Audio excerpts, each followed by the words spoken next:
سورہ کہف کی آیت نمبر 23، سورہ کہف کا 4واں رکوع اور 15ویں پارے کا 16واں رکوع۔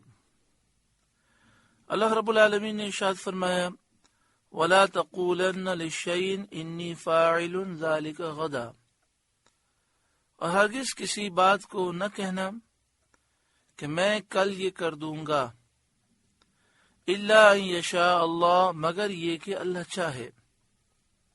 یعنی جب کسی کام کا ارادہ ہو تو یہ کہنا چاہیے کہ انشاءاللہ ایسا کروں گا۔ شان نزول، اہل مکہ نے رسول کریم صلی اللہ علیہ وآلہ وسلم سے جب اصحاب کہف کا حال دریافت کیا تھا تو حضور صلی اللہ علیہ وآلہ وسلم نے فرمایا کل بتاؤں گا، اور انشاءاللہ نہیں فرمایا تھا تو کئی روز وحی نہیں آئی، پھر یہ آیت نازل ہوئی۔ اس میں ہمارے لیے تعلیم ہے کہ ہم جب بھی مستقبل کے ارادے کا اظہار کریں تو انشاءاللہ ضرور کہیں۔ انشاءاللہ کے معنی یہ ہے اگر اللہ نے چاہا۔ مگر یہ بات یاد رکھیں کہ انشاءاللہ اس وقت کہنا چاہیے جب ہمارا ارادہ پختہ ہو۔ پھر ہم انشاءاللہ کہیں کہ میں تو پوری کوشش کروں گا، میرے پاس ظاہری اسباب بھی ہیں، مگر ہوگا وہی جو میرا رب چاہے گا۔ وَاذْكُرْ رَبَّكَ إِذَا نَسِيتَ، اور اپنے رب کی یاد کر جب تو بھول جائے۔ یعنی انشاءاللہ کہنا یاد نہ رہے تو جب یاد آئے کہہ لے۔ الحمدللہ دین میں کتنی آسانی ہے۔ اگر آپ نے کہا کہ کل یہ میں کام کروں گا، پھر آپ بھول گئے، انشاءاللہ اس وقت آپ نہ کہہ سکے، آپ نے کہا کہ کل میں یہ کام کروں گا اور انشاءاللہ کہنا بھول گئے، تو جب یاد آئے انشاءاللہ کہہ لیں تاکہ اس کی برکت مل جائے۔ حضرت حسن رضی اللہ تعالیٰ عنہ نے فرمایا جب تک اس مجلس میں رہے اس وقت تک انشاءاللہ کہہ لے، یعنی جب تک وہاں بیٹھا ہوا ہے یاد آنے پر کہہ دے انشاءاللہ تعالی۔ بعد نے فرمایا اگر بعد میں بھی یاد آئے تو کہہ دے تاکہ انشاءاللہ کی برکتیں مل جائیں۔ بعض مفسرین نے فرمایا کہ اگر کسی نماز کو کوئی بھول گیا تو یاد آتے ہی ادا کر لے، جیسا کہ بخاری اور مسلم شریف کی حدیث پاک میں ہے۔ بعد نے فرمایا معنی یہ ہے کہ اپنے رب کو یاد کر جب تو اپنے آپ کو بھول جائے، کیونکہ ذکر کا کمال یہی ہے کہ ذاکر مذکور میں فنا ہو جائے۔ یعنی وَاذْكُرْ رَبَّكَ إِذَا نَسِيتَ کی ایک تفسیر یہ کی گئی کہ جب تو اللہ کی یاد کر تو اپنے آپ کو بھول جا اور اللہ کی یاد میں مگن ہو جا۔ وَقُلْ عَسَىٰ أَن يَهْدِيَنِ رَبِّي لِأَقْرَبَ مِنْ هَٰذَا رَشَدًا، اور یوں کہہ کہ قریب ہے میرا رب مجھے اس سے نزدیک تر راستی کی راہ دکھائے۔ اے محبوب آپ لوگوں سے یہ فرمائیے کہ میں نے جو اصحاب کہف کا بیان کیا اور اس کی خبر دی ہے، اللہ تعالیٰ اس سے بھی زیادہ مجھے ایسے معجزات عطا فرمائے گا جو میری نبوت پر اس سے بھی زیادہ ظاہر دلالت کریں گے۔ جس طرح نبی اکرم صلی اللہ علیہ وآلہ وسلم نے پچھلے انبیاء کے احوال بیان کیے، غیبوں کا علم دیا، قیامت تک آنے والے واقعات اور حوادث کو بیان کیا، چاند کو شق کر دیا، 2 ٹکڑے فرما دیا، سورج آپ کے اشارے سے پلٹ گیا اور جانور آپ کی گواہیاں دینے لگے، تو اللہ تعالیٰ نے اپنے محبوب کو کئی معجزات عطا فرمائے۔ وقل، اے محبوب آپ یہ اعلان کر دیں عَسَىٰ أَن يَهْدِيَنِ رَبِّي لِأَقْرَبَ مِنْ هَٰذَا رَشَدًا، کہ قریب ہے میرا رب مجھے اس سے، یعنی اصحاب کہف کا واقعہ بیان کرنے سے نزدیک تر راستی کی راہ دکھائے، یعنی مزید معجزات اللہ تعالیٰ مجھے عطا فرمائے گا۔ وَلَبِثُوا فِي كَهْفِهِمْ 300 سِنِينَ وَازْدَادُوا 9، اور وہ اپنے غار میں 300 برس ٹھہرے، 9 اوپر، یعنی 309 برس وہ ٹھہرے۔ قُلِ اللَّهُ أَعْلَمُ بِمَا لَبِثُوا، آپ فرمائیے اللہ خوب جانتا ہے وہ جتنا ٹھہرے۔ کیونکہ اللہ کا فرمانا ہی سچا ہے۔ نجران کے عیسائیوں نے کہا کہ 300 سال تو ٹھیک ہیں، 9 کی زیادتی کیسی ہے، اس کا ہمیں علم نہیں، اس پر یہ آیت کریمہ نازل ہوئی۔ بعض مفسرین نے فرمایا کہ 300 سال وہ ٹھہرے ہیں شمسی تاریخ کے اعتبار سے، سورج کی تاریخ کے اعتبار سے، اور 309 سال ٹھہرے ہیں قمری تاریخ کے اعتبار سے، کیونکہ سورج کا جو سال ہوتا ہے وہ 365 دن کا ہوتا ہے، اور چاند کے اعتبار سے تقریباً 355 دن کا ہوتا ہے۔ تو چاند کے اعتبار سے ہر سال میں تقریباً 10 دن کا اضافہ ہوتا ہے، اور ہر 100 سال میں 3 سال کا فرق ہوتا ہے۔ لہذا جب شمسی 300 سال ہوں گے تو قمری 309 سال ہو جائیں گے۔ 300 سال میں 9 سال کا فرق ہوگا، تو اس لیے یہاں پر چاند کی تاریخ کے اعتبار سے فرمایا گیا 309 برس، اور عیسائی جو 300 برس جانتے تھے وہ سورج کے اعتبار سے۔ قل اللہ اعلم بما لبثوا، آپ فرمائیے اللہ خوب جانتا ہے وہ جتنا ٹھہرے۔ لہو غیب السماوات والارض، اسی کے لیے ہیں آسمانوں اور زمین کے سب غیب۔ ابصر بھی و اسمع، وہ کیا ہی دیکھتا اور کیا ہی سنتا ہے، یعنی کوئی ظاہر اور کوئی باطن اس سے چھپا نہیں۔ ما لہم من دونہ من ولی، اس کے سوا ان کا کوئی والی نہیں، آسمان و زمین والوں کا کوئی دوست نہیں اللہ کے مقابلے میں۔ ولا یشرک فی حکمہ احدا، اور وہ اپنے حکم میں کسی کو شریک نہیں کرتا۔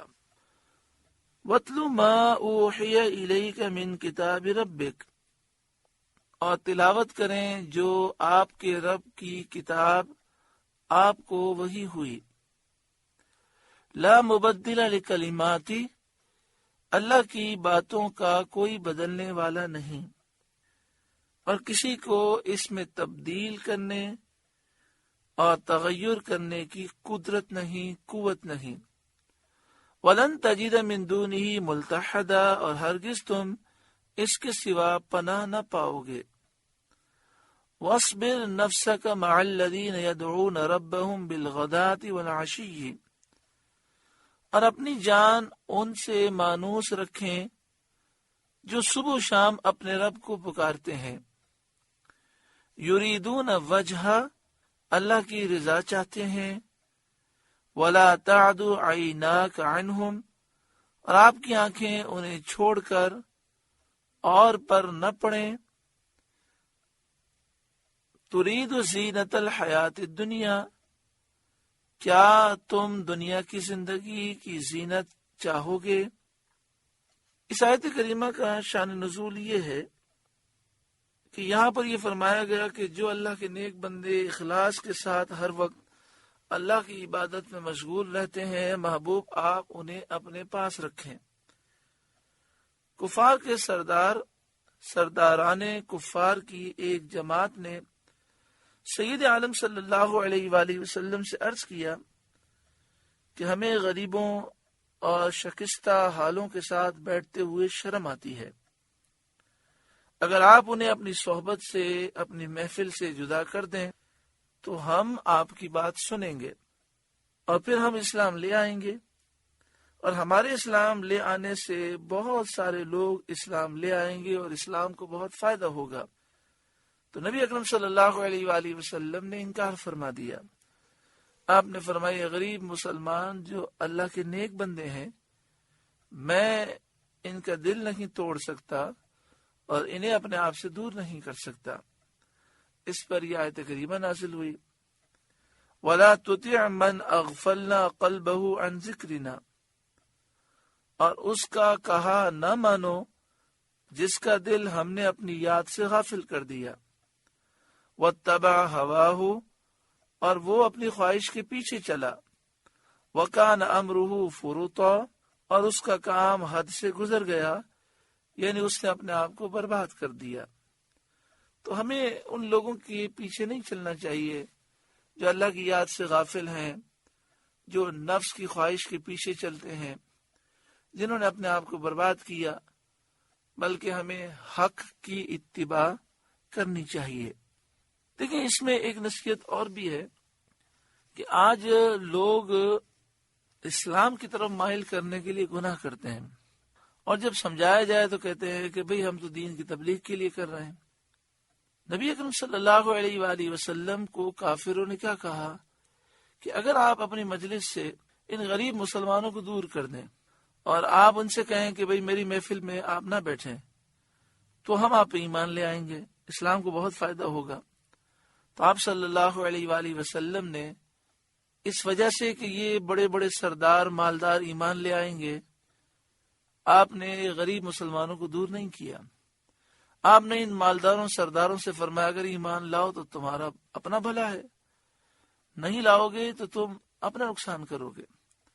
آج لوگ وزراء کے لیے، مالداروں کے لیے اور اس طرح کے لوگوں کے لیے دین کو چھوڑ دیتے ہیں اور گناہوں میں پڑ جاتے ہیں، اور گناہ کر کے وہ یہ سمجھتے ہیں کہ ہم دین کی بہت خدمت کر رہے ہیں، حالانکہ گناہ کر کے دین نہیں پھیلایا جاتا۔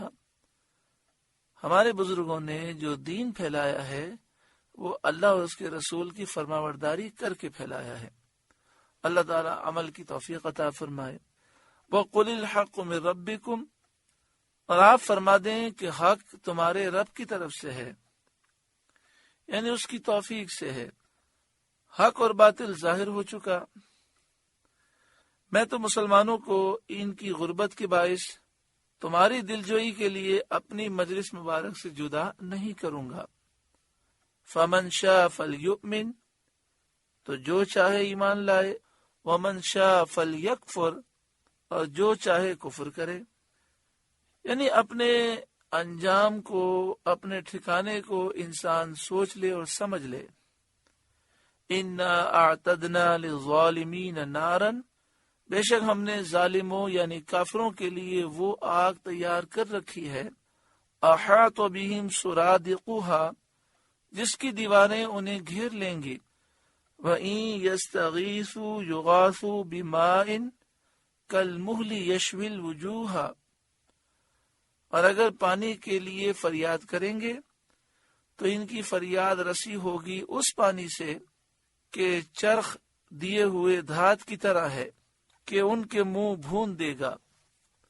یعنی جب جہنم میں جہنمی پیاس کی شدت کی وجہ سے پانی طلب کریں گے تو انہیں پگھلے ہوئے دھات کی طرح، پگھلے ہوئے تانبے کی طرح گرم کھولتا ہوا پانی دیا جائے گا۔ اللہ کی پناہ، اللہ تعالی محفوظ فرمائے۔ حضرت عبداللہ بن عباس رضی اللہ تعالی عنہما نے فرمایا وہ غلیظ پانی ہے، روغن زیتون کی تلچھٹ کی طرح۔ ترمذی کی حدیث میں ہے کہ جب وہ منہ کے قریب کیا جائے گا تو منہ کی کھال اس سے جل کر گر پڑے گی۔ بعض مفسرین کا قول ہے کہ وہ پگھلایا ہوا رانگ اور پیتل ہے۔ بئس الشراب، کیا ہی برا پینا ہے۔ وساءت مرتفقا، اور جہنم کیا ہی بری ٹھہرنے کی جگہ ہے۔ ان الذین آمنوا وعملوا الصالحات، بے شک جو ایمان لائے اور نیک کام کیے، انا لا نضیع اجر من احسن عملا، ہم ان کے اجر ضائع نہیں کرتے جن کے کام اچھے ہوں، بلکہ انہیں ان کی نیکیوں کی جزا دیتے ہیں۔ اولئک لہم جنات عدن تجری من تحتہم الانہار، ان کے لیے بسنے کے باغ ہیں جن کے نیچے نہریں رواں دواں ہیں، ہمیشہ رہنے کے باغات اور جنات ہیں ان کے لیے۔ یحلون فیہا من اساور من ذہب، وہ اس میں سونے کے کنگن پہنائے جائیں گے، ہر جنتی کو 3 کنگن پہنائے جائیں گے، سونے اور چاندی اور موتیوں کے۔ حدیث صحیح میں ہے کہ وضو کا پانی جہاں جہاں پہنچتا ہے وہ تمام اعضاء جنتی زیورات سے آراستہ کیے جائیں گے۔ اسی لیے ہمیں حکم دیا گیا کہ وضو کا پانی زیادہ پہنچائیں، یعنی ایک دفعہ دھونا فرض ہے تو 3 دفعہ دھوئیں، سنت پر عمل کریں۔ دوسرا یہ کہ حدیث پاک کے مطابق یہ فرمایا گیا کہ کونی سمیت ہاتھ دھونا ہے تو مستحب یہ کہ تھوڑا اوپر دھوئیں، آدھے بازو تک ہاتھ کو دھوئیں۔ اسی طرح ٹخنے تک پاؤں دھونا ہے تو آدھی پنڈلی تک دھوئیں۔ نبی اکرم صلی اللہ علیہ وآلہ وسلم نے فرمایا کہ وضو کے اعضاء روشن ہوں گے، چمکدار ہوں گے، جس سے میدان محشر میں میری امت پہچانی جائے گی، جس سے ہو سکے اس چمک میں اضافہ کرے۔ تو اس لیے صاحب بحر شریعت نے بحر شریعت کتاب میں یہ بات لکھی ہے کہ جب ہاتھ دھوئیں تو آدھے بازو تک دھوئیں، اور جب پاؤں دھوئیں تو آدھی پنڈلی تک دھوئیں۔ آگے ارشاد فرمایا وَيَلْبَسُونَ ثِيَابًا خُضْرًا مِّن سُنْدُسٍ وَإِسْتَبْرَقٍ، اور سبز گرین کپڑے کریب اور کنادیس کے پہنیں گے۔ سندس اور استبرق یہ ریشم کی 2 قسمیں ہیں، ایک باریک ریشم ہے، ایک موٹا ریشم ہے۔ تو ایسے گرین لباس وہ پہنیں گے جنت میں، متکئین فیہا علی الارائک، وہاں تختوں پر تکیہ لگائے بیٹھے ہوں گے، یعنی شاہانہ شان و شوکت کے ساتھ ہوں گے۔ نعمت ثواب، کیا ہی اچھا ثواب، یعنی یہ کیا ہی اچھا ثواب ہے۔ وحسنت مرتفقا، اور جنت کیا ہی اچھی آرام کی جگہ، یعنی جنت بہت ہی پیاری آرام کی جگہ ہے، انسان کو جنت میں جانے کی کوشش کرنی چاہیے۔ سورہ کہف کا 4واں رکوع مکمل ہوا۔ اللہ تبارک و تعالی ہمیں بھی جنتی اعمال ادا کرنے کی توفیق عطا فرمائے، اور وہ اعمال عطا فرمائے جس سے اللہ راضی ہو، اس کے محبوب راضی ہوں۔